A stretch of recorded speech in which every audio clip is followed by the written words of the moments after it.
control this if you want, because I can't see. We are now live here. Welcome everybody. This is How to Build Your Own Home.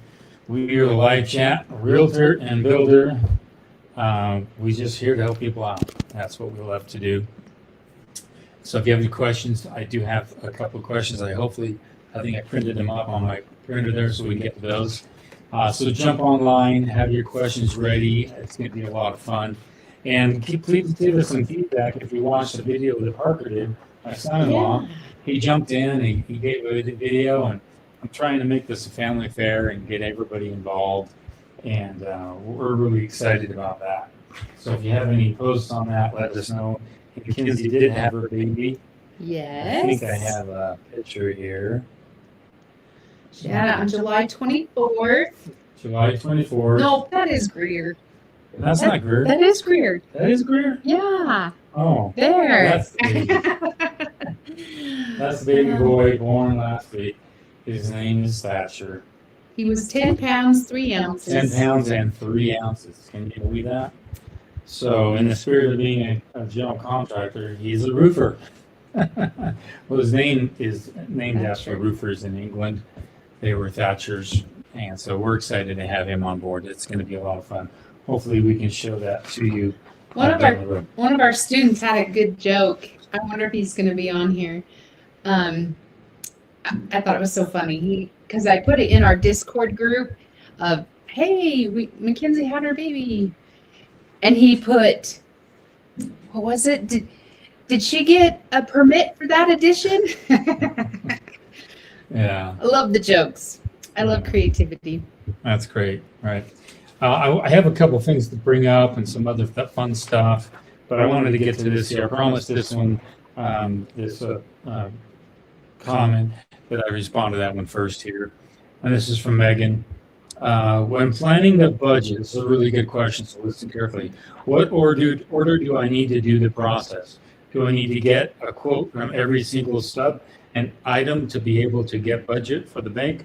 I'm struggling to wrap my mind around getting quotes from people now and then reaching back about timelines and securing the sub when I have finalized the cost for everything yet. Okay, really good question. So when Mackenzie and I do a budget, we go after the big things first. We go after excavation, concrete, framing, labor, framing, package. We go after the roofing. We go after the mechanical stuff. Now, when it gets to finish stuff, we have kind of an approach we go through on stuff. Now, this only is something you can do if you're a builder and you kind of know your numbers, but we don't have everything bid out. For example, on flooring, we know what cost per square foot would be a comfortable cost to give the client enough room to pick this or that. Same thing with countertops. We don't do a bid on countertops. We know about the cost per square foot where we need to be. Sometimes it's like $68 a square foot. Sometimes it's a little more than that per square foot. And so we have plans and we figure out the square footage of all the countertops, and then we give an allowance for that. All right. So in the budget, when you download it, How to Build Your Own Home, you'll see there's that word allowance is in a couple of those line items. And that's where you have a comfortable budget. Now, if you try to bid everything out and all that, you can do that. However, that slows down the process. So the one numbers you do need hard numbers on are all your electrical, your plumbing, your HVAC, your framing, drywall, all that. Those aren't hard to get because those are bigger ticket items. But the smaller ticket items, when it comes to flooring and paint and tile selections, countertop selections, stuff like that, even lighting selections, these are all within just a few $1,000s, really, to be honest with you. And so it's really hard to get bids for those. And this is where I find a lot of students struggle. They're saying, I'm having a hard time getting bids. And typically they are a subcontractor that's not known in the area. There's not a lot of building in the area. So you're going to have a hard time finding concrete and framing. Or they'll have a hard time finding flooring or counters or tile and stuff like that. And so if you're in a high build area, then these things are plentiful. These resources and these subcontractors are plentiful. If they're not in a high area, then that's where you go for the allowance. You want to get that number, that comfortable number, so that you can go to the bank and the bank will say, oh, this is a great budget. This is awesome. You've got your contingencies, you've got your allowances, you've got all that.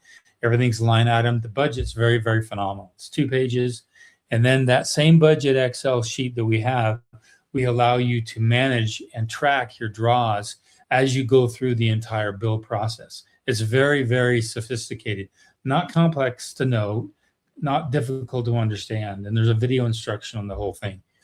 So that's a great question. And whenever we get a bid, I go after big ticket items because they tend to take longer to get a bid from. Meaning that if it's a concrete bid, and typically concrete subs are 2, 3, 4 weeks out, now they're about week and a half, 2 weeks out. But in a high build time when things are going crazy, they can be 3, 4, 6 weeks out. So you need to get to them as quick as you can. So we go with big ticket items first, and then we work down the budget. And then we work from the first page, then we go to the second page. When you go to that budget, you're going to see why. You're going to go to the first page, get all that filled out. Then you're going to go to the second page and get all that filled out. And once you do, you're on top of it. So I hope that answers that question. I know she's going to chime in later on this weekend and watch the video. I promised her I would get to that one quick. Let's get some questions here real quick. I'll let my wife put some up here real quick. Okay. How does one get their best price on windows? I heard it was by getting common sized windows available on the shelf. Can you guys hear me? We're going to try and just use Keith's mic. Let us know if you can hear Melissa. How does one get the best price on windows? Here's a really good question. Okay. Let's say you go to a box store. Okay. They have what you call off the shelf windows. All right. And they're various sizes. They have transom windows. They've got sliders, verticals, picture windows, you name it.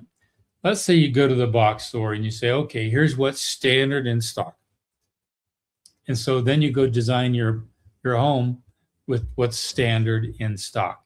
That's probably the most affordable route to get windows, to be honest with you. Now, there are some suppliers by Joe can actually beat that price, and they can probably beat that price with a better quality. So you might want to check around, but I know that if you get it right off the shelf, it's not a custom order. You can just pick them right up there at the box store. Could be any number of box stores that are out there, and you'll find them on shelf. But again, you got to frame to those sizes, and you have to, have to know in advance what those sizes are. So just walk into any box store, and you'll see the standard sizes: 303, 40, 40, 50, 50, 5020. They're all going to be there. And then once you have those windows, then you know what to frame. Okay, good question. Let's see here. Sorry, I've been doing technical stuff. She's doing technical stuff. Okay. But I'm glad the sound is working now. Okay, here we go. Okay. Want to read that one, honey? Yeah, Joe, I can't pronounce his last name, and Matt Reisinger are big on perfect framing, monopoly framing. What's your thoughts on it? I haven't heard of that. So have you heard of that? I don't know what perfect framing is. Monopoly framing? I know what standard framing is. Monopoly framing. Perfect framing is basically using objects in a scene to create a natural border around your main subject. No, that's not it. That is right there. That's perfect framing. That's talking about photography. It's the same thing. I remember him doing a video on it. Monopoly framing. And a woman actually did a post, sent me a picture of her home. And they sent me a post, and they were concerned because they had a view in the background, and the actual design wasn't capturing that view. So they adjusted everything to accommodate that. Yeah, but monopoly framing is an innovative residential building technique where exterior wall sheathing runs continuously up to meet the roof structure without initial overhangs, creating an airtight box shape that resembles a Monopoly game piece. Yeah, coined by Matt Reisinger. Yeah, stay away from Monopoly framing. I'm going to give you a couple of reasons why. I did a post on this about a year and a half, maybe 2 years ago, there was a home down the street from my other home in St. George, and they did that. They did a monopoly home. And there's a couple of problems with that. First of all, the truss doesn't have enough room for insulation at the top because that roof comes straight down flat. That's a monopoly house. There's no eave, there's no overhang, there's no nothing. So that's a problem there. And then the roof stops right at the top of the wall. So there's, again, no eave, there's no nothing. And so I'm looking at her house and there's water draining all down the side of the house. You've got water issues, you've got drainage issues. Water management's really, really hard with those. And they've got a chain going down the side of the house on the corners, and that water drips off the chain and gets all over the home.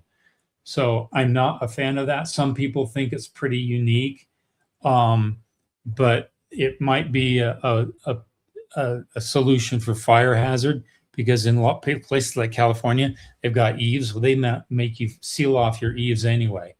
I love eaves, 18 inches minimum, preferably 2 feet or more, because you're shedding water away from the home. You're protecting all of your windows, so you're not having sheeting against the home and having water get inside those windows.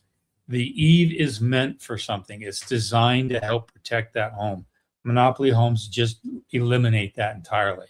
And I don't see the benefit from it. I just don't. And so most builders you might save on your soffit fascia, but not really. It looks like they add the eaves later. So Yeah. it's just the initial part, Yeah. and then they add eaves later. He's going for super sealed up insulation. Yeah, it's an air bridge. And I'm just not I'd rather increase my heel height. All right. So on a roof truss, when I have a roof come in and here's the top of the wall for the main floor, I'm going to put a roof on there. I like to land the roof on about 1.5 feet of a heel and have that eave come out. Now I can pack insulation in there. That full membrane that he's going after on those monopoly homes, it's a lot of work for nothing. And you can get a lot of efficiency and a lot of lasting quality by getting that roof truss all the way out past that wall. So that's a good question. I mean, people get excited about new techniques, and I get excited about a better use of the techniques that we have. That's a combination of a technique that gets difficult for the framers, difficult for the truss company. And here's the problem. You can't cheat on those trusses. They have to land perfectly on the wall. If you've got an eave situation and your house is not just perfect, you might be 1/4 inch or 1/2 inch off, you can adjust those trusses to make that work just fine. You don't have any problem.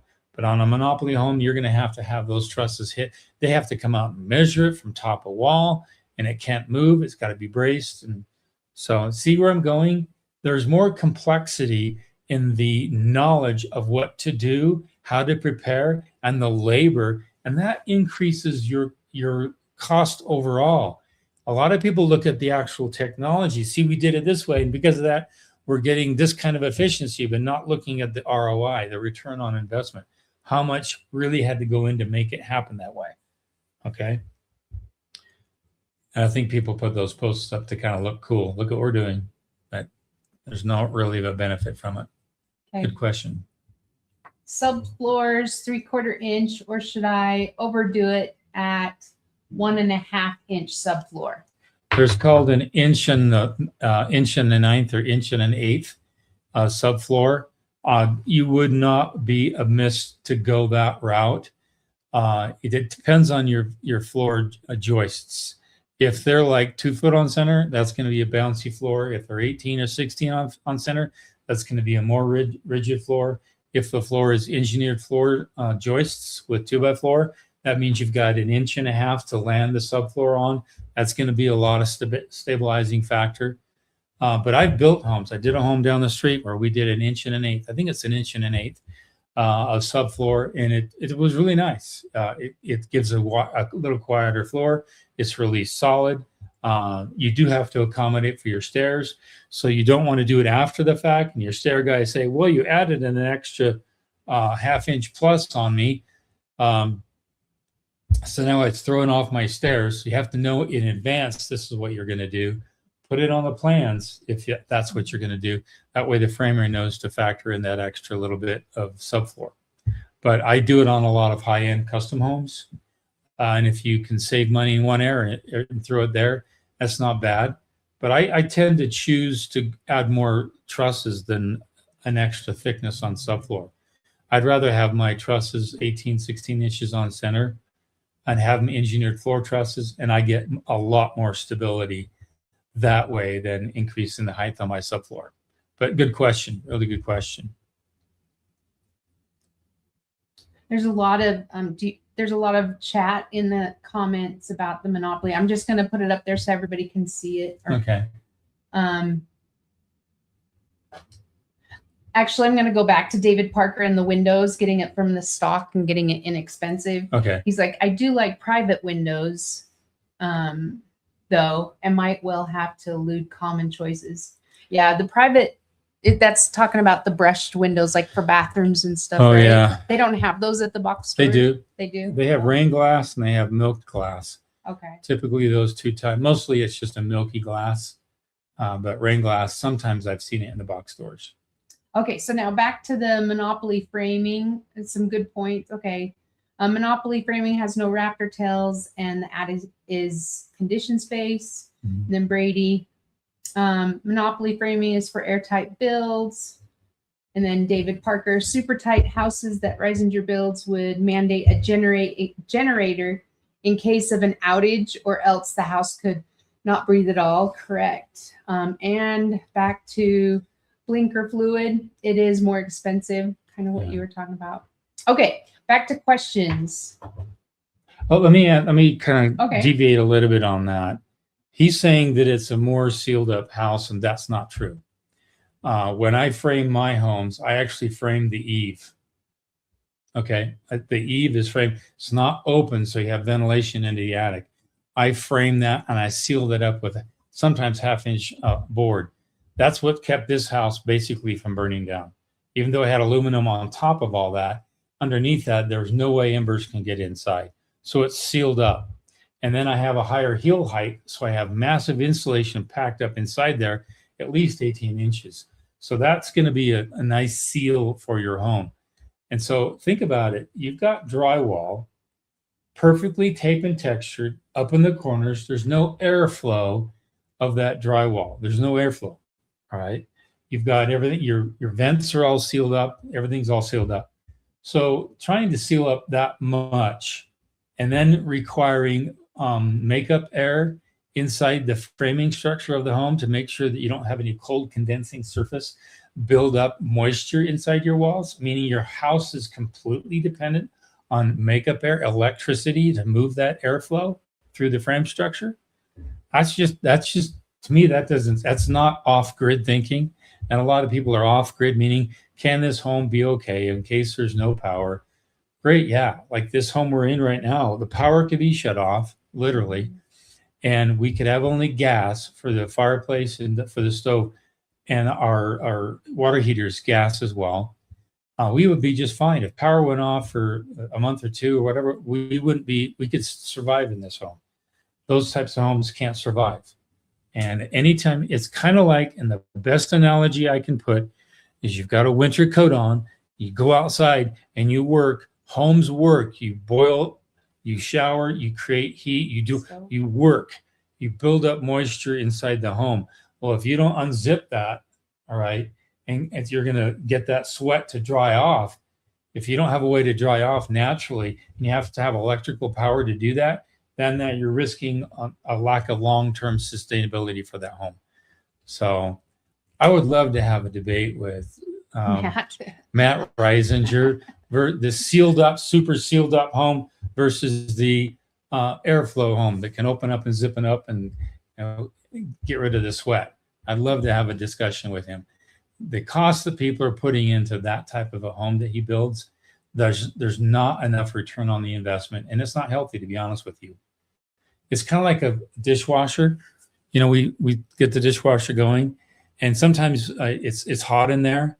Sometimes it's hot for a long time, and I still open it up, and it's still hot in there, and it's not dried off. So I open up that dishwasher, I let all the dishes dry off for like 30 minutes, and I put them away, and I make sure that everything inside there's all dried off.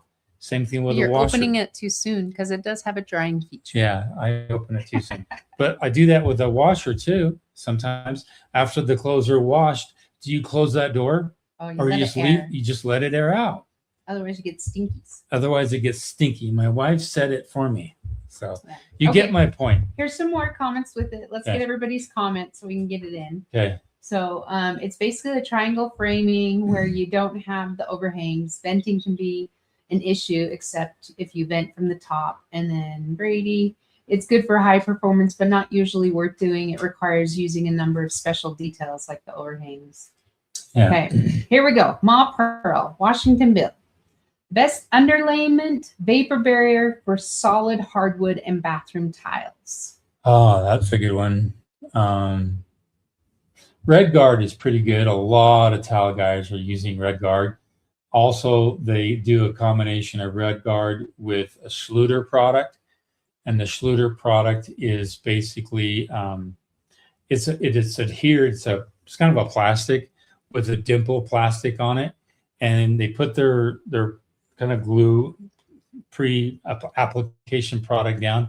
Then they put the Schluter product down, and then they do a grout, a first layer of grout on there. Not grout, but your first layer of concrete. Not particularly concrete, but more like No. Our brains are. my brain's fried right now. I know. And then they do the tile on top of that. Yeah, that's for tile, but what about the wood? The wood, that's the wood, that goes on top of the wood. So you got your wood product. Wood floors. You've got wood floors Oh, and wood tile floor. floors. Wood floors, most of them today are very solid and they're sealed up. They do a paper, an underlayment paper, and if it's glue down, it's glue down. I don't like to do floors that are not glued down. If it's a floating floor and you have an underlayment, I don't personally like that, because I've seen too much moisture build up. I just have seen it. That moisture can get underneath there and it can get trapped, and it can do a number on a lot of things over a period of time, especially if it's in a kitchen or in a bathroom. Now, there's some vinyl floors that are pretty good that just beat up the water, and it doesn't seep down in there because it's really so tight. When it's put down in there, it can't seep down in there, but it's still a floating floor, and some moisture over time can get inside there. And so I remember I wrestled in high school. We had a wrestling mat on the ground, and it would never move. Okay. We had another mat we kept rolled up, and when a competition came with a high school, we'd take that one, go unroll it, and do what we wanted to do with it. The other mat, one time we unrolled it for a tournament, we needed it. And there was so much yuck underneath there. There were dead rats underneath there. We couldn't believe it because it sat there for a long time. All those sweaty wrestlers and the heat element above would just build up all that moisture over a period of time, and it had no way to dry out. And so I love to make sure that things can dry out, or they're so sealed up like a glue down floor that I really am protected over a long haul. So you guys know how I think by now. Okay, I own a duplex rental and want to add another rental. I live in California. Can it be owner built? I can answer that yes right away. I will be doing everything, the electric, plumbing, framing. Yes, in California, you can't sell it within 2 years. I do know that. However, in California, unlike other states, you can do a fourplex. Did you know that? Owner builders can do a fourplex? Owner builders can do a fourplex, and you can do 2 of them a year. All right, put those things together. You just can't sell them within 2 years. So I've mentored a couple of students who've gone that route. It's been pretty cool. So yeah, when you apply for the permit, you may need to put an electrician, HVAC, and plumber on the permit with their license, but you still do it yourself. So just FYI on that. Okay, it's kind of funny. Owner builders can do that, but the local permitting offices make you still put those people on the file. Okay, I have to add David B, because he makes a good point. Building a house that's a sealed box, then paying money to add mechanical ventilation to unseal it seems dumb to me. Yeah, That's good point. I Plain agree and with simple. you. Okay. I agree with you 100%. Oh, this is. Oh, that was. Yeah, inch and an eighth. That's what it is. Inch and an Okay. eighth subfloor. Research that. They have some products that's in a wafer board that's highly compressed, just like OSB, but it's very well compressed. They also have an inch and an eighth, which is in TNG plywood, and I've used both of those, and they're really good products. Okay. Okay, this is a good question. Ugly spaceship. I found a measurement on my plans off by 1/4 of an inch. Is it worth paying for a revision, or could I work with framers to make it up? Have not gotten engineering done yet.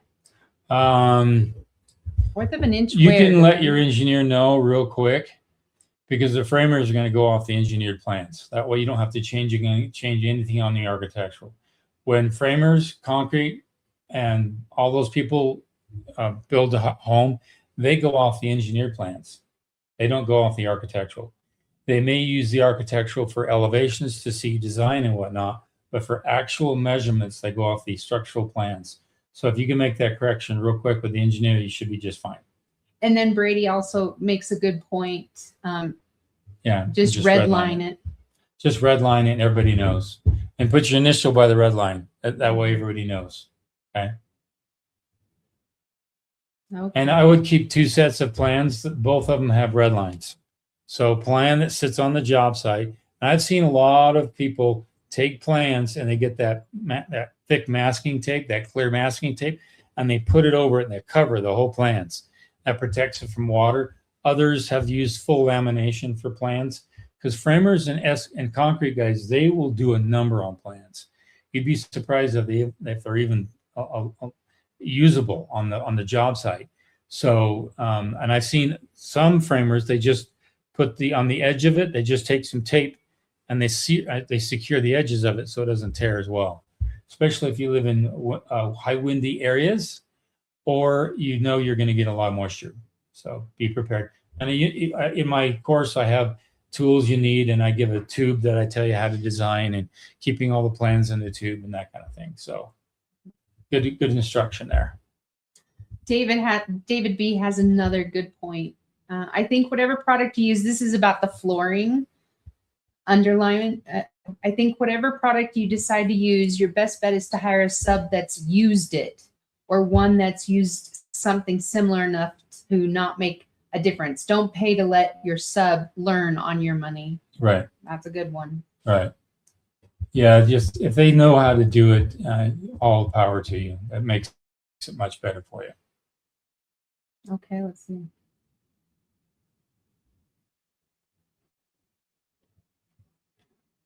I think that's it for now. Okay. For the questions, unless I missed something. You'll go through and check it out. Yeah. No, I want to Where's just. your other question? Did you have another No, question? I don't have no one. Oh. I just want everyone to think about lasting quality versus high performance homes, right? And I really I'm sold on lasting quality. I grew up remodeling and restoring pioneer homes. I've done 4 or 5 major pioneer restoration projects, beginning with my dad back in the day and all the way even in the past couple of years. And I really have my hat off to some of those pioneers. My wife and I went back to Missouri, and I looked at some of the homes they built back there. And this was in a swampy area in Nauvoo, Illinois, even in fact. And we looked at some of those old homes because that's our ancestors, and they came out west and built the same homes. Well, they went from a humid environment, super moggy, bog, humid environment, and they went to a super dry environment. Do you think they changed their building style? They didn't. They built the same way here that they built back there. And as a result, the buildings they've built here are far more lasting in their quality. They had a little issue to deal with the moisture, but they still survived. And they built homes to be deliberately drafty. I know this sounds counterintuitive, but they built their homes deliberately to be drafty. If you're in my course, I have a 3 video set on building science. And I actually walk you through some of these pioneer homes. And I show you how they actually created the draftiness and the deliberate drying off of moisture. And that's what kept these homes alive. We think in just the opposite. Now, let's say, for example, you have a stem wall, all right, and you've got it well insulated. And I just did a video on this, on the insulation, where we did polyiso foam on the under deck of the first floor, which is the transition between the subfloor, which is really the stem wall, which is 4 feet high, and also that main floor. That's the only time I use the polyiso foam, because I've got basically a dry element on both sides of that floor. The upper main floor, which has got heat, and then the bottom stem wall, which has got this air circulation on there. If I can have both air circulation on both sides of that, for the most part, that's a great place that I use polyiso foam. But that's going to last a long time. And I deliberately put ventilation where it needed to be put so that, this thing's going to last quite a bit of time. I built a home for some people, for another builder, and he framed the home, and it was a large stem wall, 6-foot stem wall. And he framed it just after a snowstorm and sealed it up. And they go then to second floor, third floor, did all this framing. And then, we need to cut out the attic. Within about a week and a half's time, everything below was all moldy because they framed over snow. Even though it was super cold, that coldness trapped that moisture. It locked itself onto the frame structure above, and there was just mold everywhere. Okay. And so you have to, that's how important air movement is on a home, is making sure that there's sufficient, if not makeup air. In that particular area, we had to have makeup air, and that was not installed just yet. And because of that, the mold sat there and there's no movement. It's like like a pond. I'm a koi farmer, and I see people on posting, my koi died. And I look at their koi pond and there's no movement. There's no air movement. There's no filtration, no nothing. This applies to building science as well. So. Okay, we have a question. I know we've been trying to get Denny Miller with All New Block on the show, and he has been on vacation back and forth. That was at the beginning of the summer. Yeah. And but do we know when he's done with things? I'm going to be speaking in Vegas in October. My wife and I will both be there. Yeah, but not everybody's invited to that. But we want to maybe do an interview with him down there, and maybe we can go to his plant or something like that. We'll figure something out. He wants to get on the show, but I'll be speaking at the Masons conference down there, and I'm a speaker there, and so I'll touch base with him. He knows he wants to get on the show, and we're going to get him on here. So his schedule's been tight. Yeah.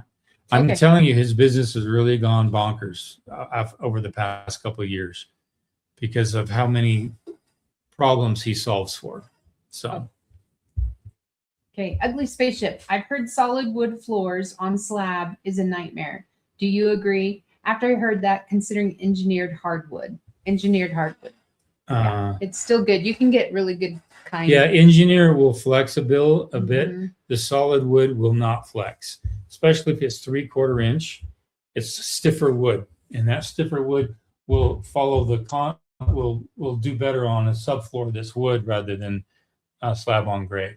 So engineered is designed to flow with that. And then you're going to have to make sure you get a floor installer to come out with a big level, almost like an 8-foot long level. And they're going to put it on that floor and see if there's any highs and lows. And if there is, they either grind it down or they'll level it up with self-leveling concrete. So they're going to do that. And if you do that, then that floor is going to sit flat, and you're not going to have any voids and dead spots on there. When you go in an old church and you bounce a basketball, there's a dead spot there, or an old high school athlete gymnasium, you'll notice dead spots because that slab wasn't perfect flat. Okay, here we go. Leanne, roofers are recommending a sealed attic since I don't have eaves on the front of the house to ventilate. Any tips on sealed attic or things to look out for? I don't know what they're meaning by a sealed attic. She's the one that couldn't put the rain gutters on too. Oh, I remember. You know, so- you're gonna have heat expansion, okay? And so even though you might not have, here's what happens with an attic, okay? The sun hits it. Let's say you have asphalt on there. That's going to build up heat inside that attic, and it's going to be from like 95 degrees on the outside. Could be like 120 inside that attic. On a super hot day, over 100 degrees, it could be up to 130, 140 degrees inside that attic. What do you think that heat's going to do to the frame structure?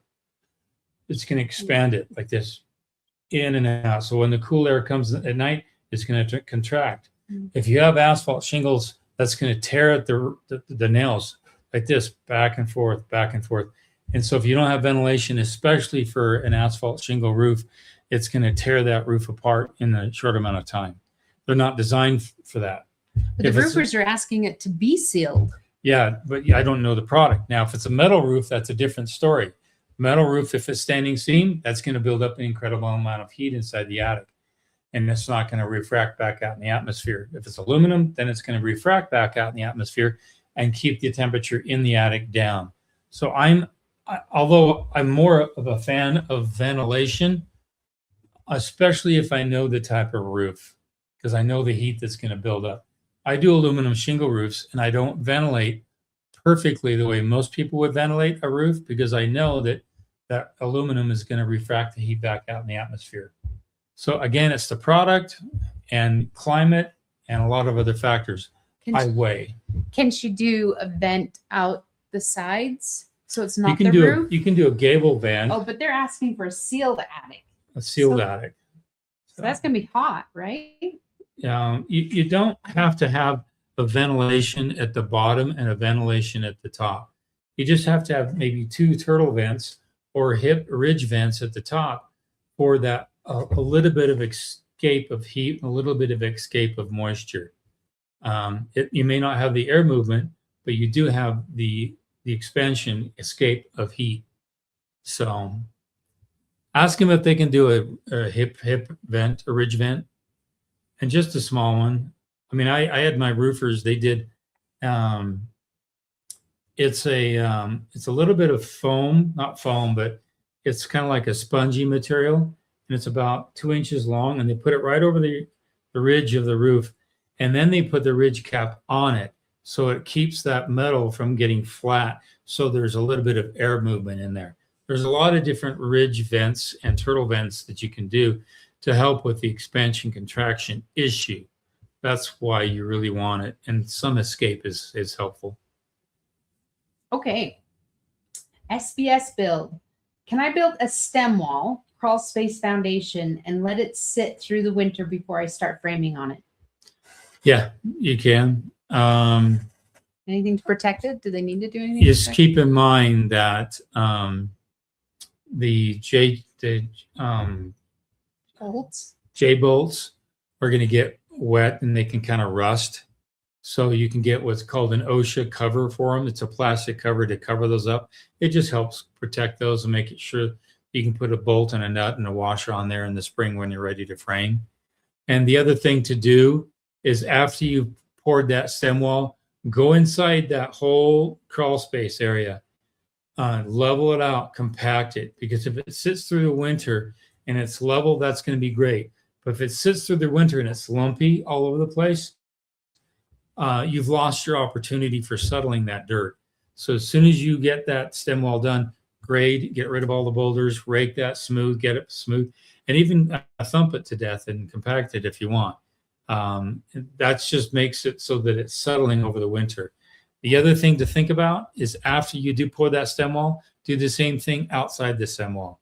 Get all your conduit for power and whatever done if you can, but then compact and grade that. That way, when the winter is a great time for letting an excavated area settle.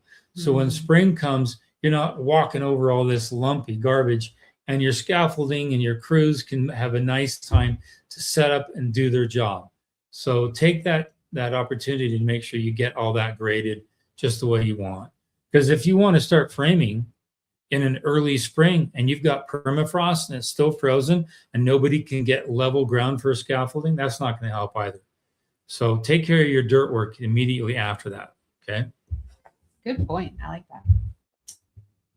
This is a really good idea. I would love to see some of OmniBlock's home designs. Do you think we could get that from? Yeah, I Benny? have two homes I did. I had a couple of homes I did, OmniBlock? and if you look back on our videos, They're older. they're older, But it would be good. I made a note. I'm gonna try and see what I can do to find Okay. out what homes were OmniBlock. okay. Yeah. Okay. Okay, let's see. I rent a property in California. If the tenant calls for a plumbing repair, can I repair the problem even if I'm not a licensed contractor? I was told I can't. I don't know. That's not true. But where do they check to find out? You know, if you are confident in what you know how to do, then do it. Because if there's damage, it's damage to your property, not to their property. It's damage to your property. So you have to keep that in mind. So if you're willing to take on the liability for that and save, then go ahead and do it. Me, I would do it. I've done that many times. We've had a rental and I've gone there and fixed things myself.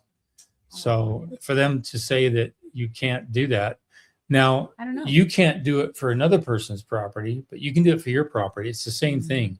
So I think that what they're saying is that you have to be licensed in order to sub something out. But as an owner builder, you don't need to do that. So, who's going to police that anyway, to be honest with you? If you do it wrong, well, guess what? Then you go call a professional and have them come in and fix it. What's the renter going to do?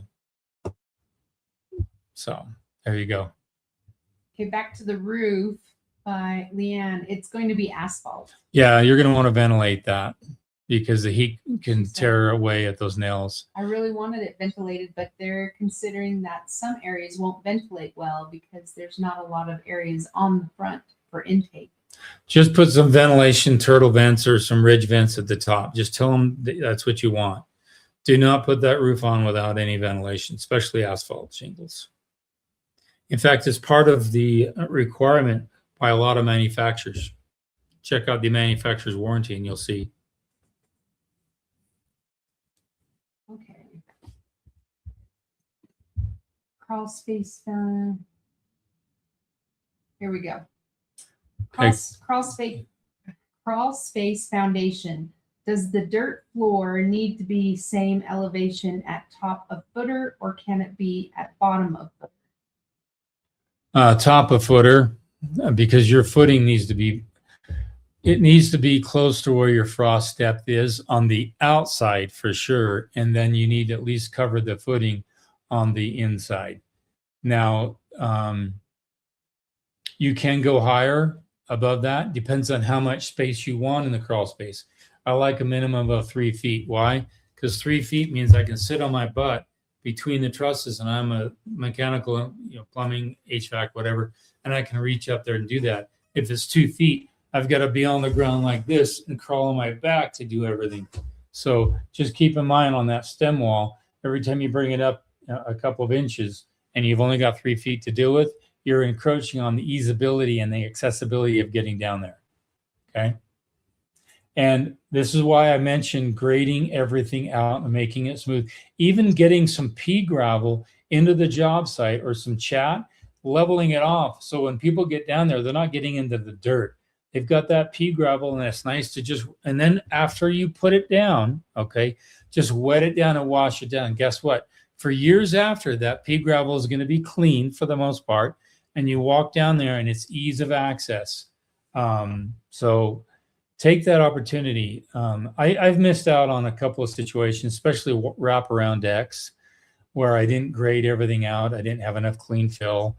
And I wish I would have gotten it done before the framing came on top of it, because it's really hard to do it after the fact. I mean, Yes. you just can't do it. Yes. Meanwhile, before the framing, you can get a front loader there and dump gravel in there and rake it all nice and smooth.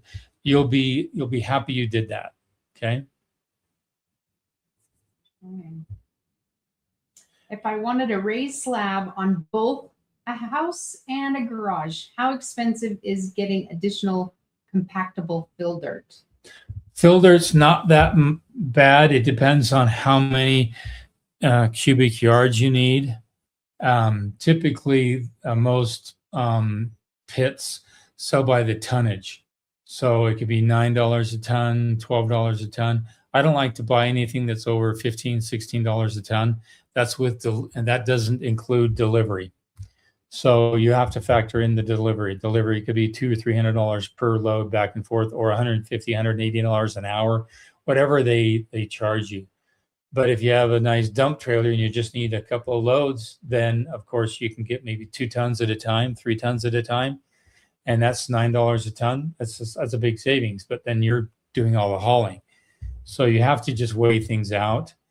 It's really advisable to bring in some dirt like that, especially on the backfill of stuff, clean fill. If you got nothing but boulders like I got out here, it's not fun. I have a rock bucket on my skid steer, and I filter out all the rocks, which are like 6, 7, 8, 10 inches in diameter, and I put them in a pile so I have some clean fill to grade and backfill with. So, excavation is something you can save a lot if you know what you're doing. All right, but you have to know what you're doing, and you have to know your soils and how much of an issue excavation is. So, and the levels of compaction. Yeah. Okay. Let's get to this one. Doug in Utah. Rigid EPS polyiso. Foam versus rock wool exterior insulation. No fire danger. Okay to use EPS. Haven't done any cost comparisons yet. I don't put EPS on the outside of homes. Polyiso foam shrinks over time. Mice love to eat it. If they get up inside the outside of the home and they get up in it, it's not digestible. They just love to chew on it. It's terrible for that. And if you have any mice problems, stay away from that. You can have a J channel at the bottom, which is metal, but I've still seen them get into it. So I'm just a firm fan of the mineral wool, especially the compressed, highly rigid mineral wool. Just put in a 1 inch of mineral wool on the outside of the home. Better sound deadening quality, fire retardant property, mold resistant property. The polyiso doesn't have that. And then you can actually apply stucco and everything to it, just like you can polyiso. So as long as you have a lath product to it. So yes, it is a little more, but it's got a far much lasting quality to it than anything else I know. This entire home I'm in is wrapped in 2 inches of rigid mineral wool. So. Okay, individually duct ERV fresh air supply to rooms and bathrooms versus ERV tied to the HVAC supply. The Xander system. Do you know the Xander system? Yeah. I'm probably more in favor of tying it to the HVAC system. That way you're getting fresh air throughout the entire home. And then when it comes to the bathrooms, just put a fan inside the bathrooms and it's going to pull air from inside that bathroom and exhaust it outside. So you're actually doing fresh air makeup in the bathroom by using air inside the building. So I'm more in favor of just using the HVAC system and tying in it to that. Individually to each bathroom, that can be, it's harder to maintain the air, because if you're taking the fresh air and putting it into the HVAC system, you're actually injecting fresh air into the heating exchange unit to then put it inside the home. And to me, that's a better mix. It's probably more cost savings than the other way around. There is a product that you can put in the toilets in the fresh air. We did a post on it a couple of months ago. Oh, yeah. Go back a couple of months and there's a new product out that actually takes the smell of the toilet area and it takes it outside. It's pretty cool. Just go back and you'll see it. So yeah, that's cool. Okay.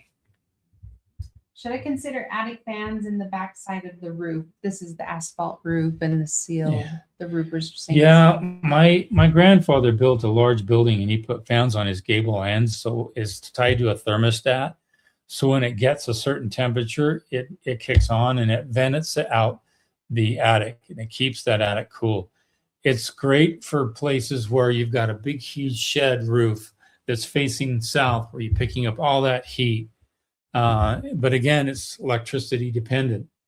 So that's just something to think about. I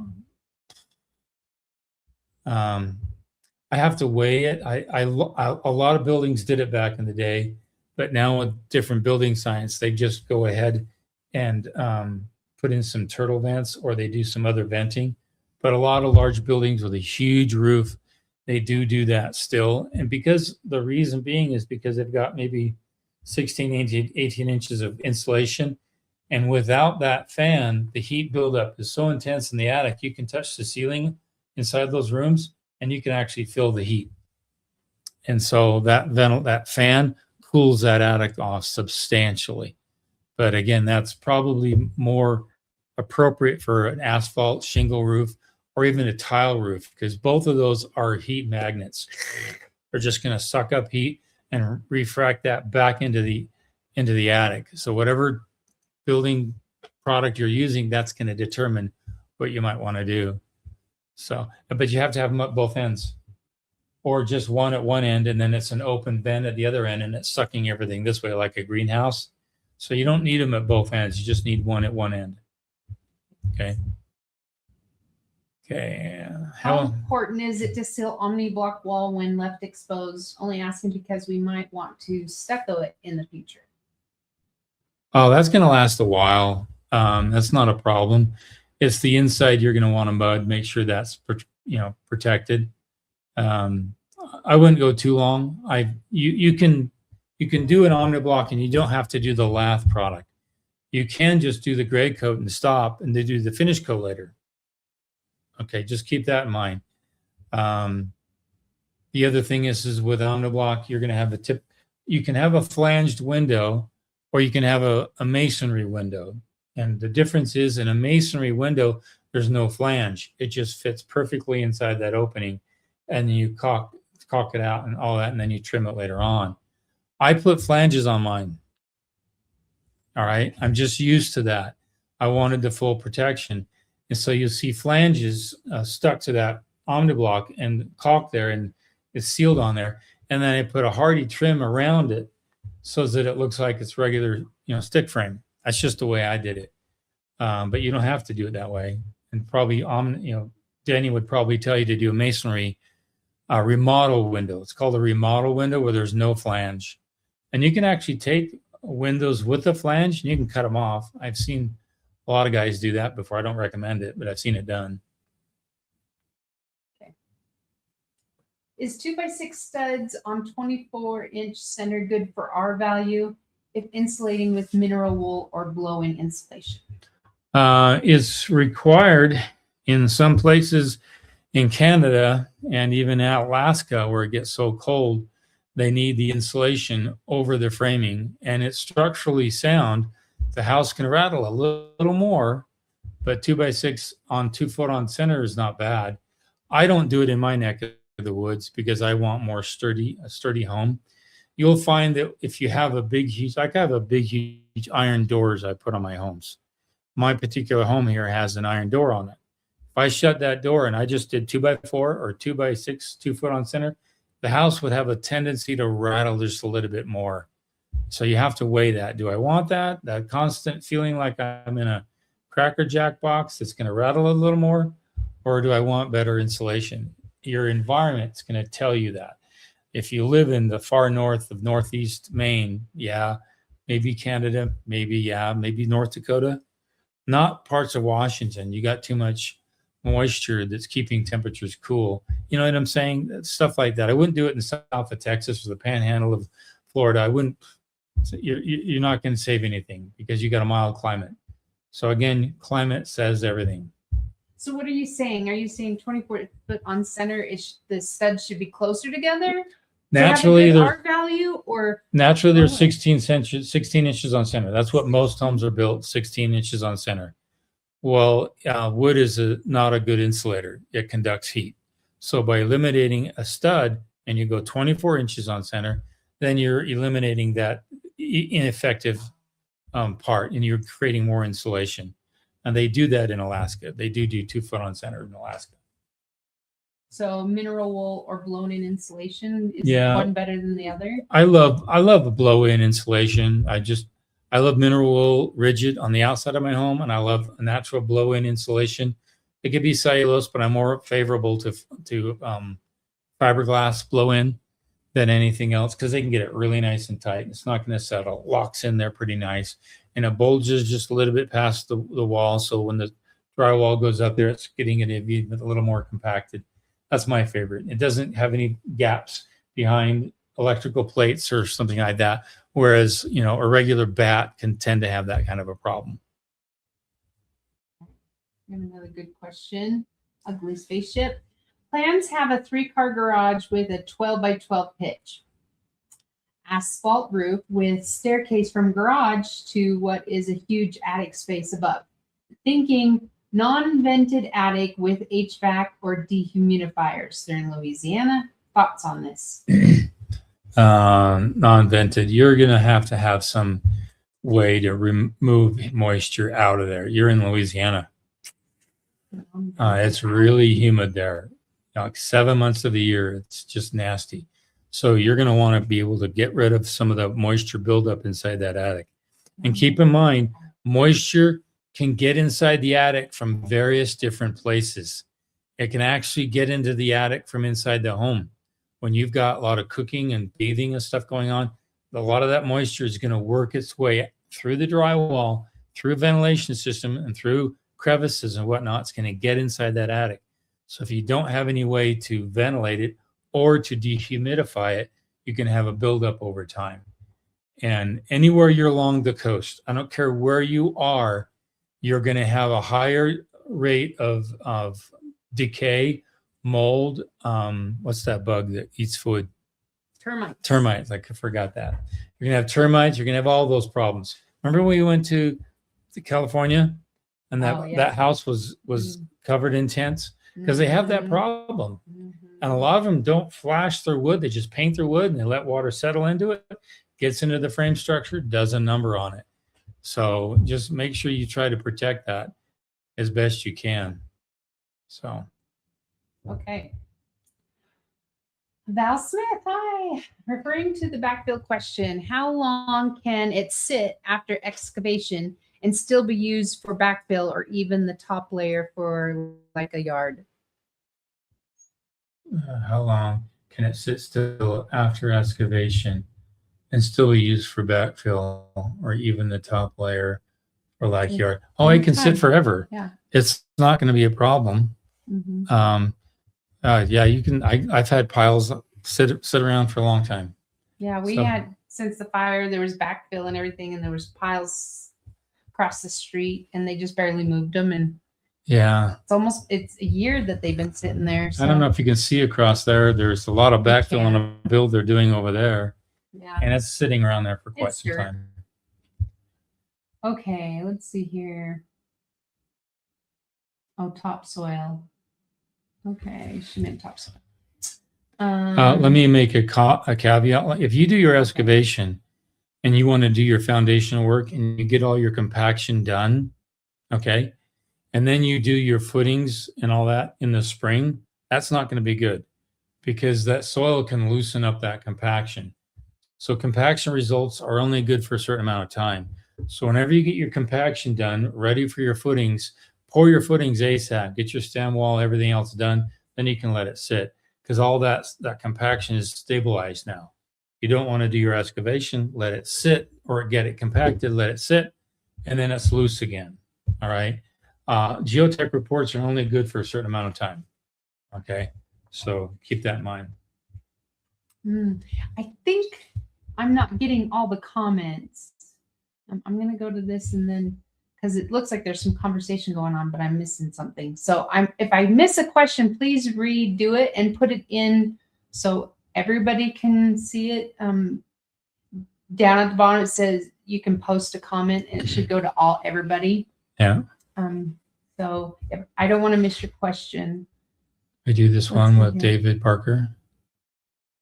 On there, we're also doing raised slab. There's the Market 209. Here, we can go here. Yeah, oh, there you go. On 2x6 24 center exterior wall, how much blocking do you suggest? Also, what liquid applied vapor barrier do you suggest using 1.5 EPS over? The first part of that, how much blocking? Depends on how high the wall is. So if you're going over 10 feet, you're going to have a fire blocking at the 10-foot mark. Anything over that, every 10 feet, you're going to have a fire blocking. And it also tells if you have any shear blocking, that's part of that as well. So your engineer plans are going to tell you that. And then as for the liquid applied vapor barrier, do you suggest using, I only do a liquid applied vapor barrier on the transition between the slab and the frame, about 6 inches down and maybe 6 or 8 inches above. That's my main concern. In case there's water that comes against the home, it's protection for about a foot. And then it stops airflow from inside, from outside, bugs, you name it, the whole 9 yards. That's your weakest point in your home, is that transition.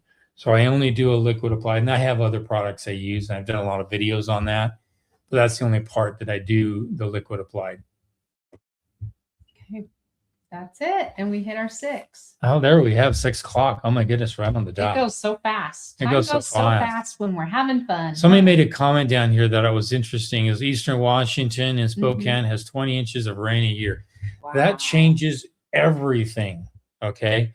I'm going to be starting to think about how am I going to get water off the roof? Where am I going to take the water? Like, we live in the mountains here. When we get a deluge, it's insane. It's pretty insane. So I have rain gutters around this home, and they all go to the creek behind us on the west side of the home. Just from this house alone, I can fill that creek, and I can get that creek running with all the clean shear of water coming off that metal roof down those rain gutters. And I've got 7 rain gutters, all coming down at various points. I've got another house, I've got 8 or 9 rain gutters. And you need to factor in water management. I might just do another video on this. I haven't really gone into it on detail, but in places like that, or high mountains where you get just a cloudburst that can come down pretty quick, you need to figure out how am I going to divert water? Where is it going to go? Water can erode. It can take away a foundation pretty quick. It can erode some of your natural dirt. And so you need to slow that down or redirect that water into a different path. So, I mean, I could talk forever on that subject. Anyway, thanks everyone. If you can go to How to Build Your Own Home, just go on to Google, find it, leave a review there. That would help us out, getting out there to help as many people as we can. Until then, we'll see you guys next Thursday. Okay, Say wave high five. Okay. See you guys.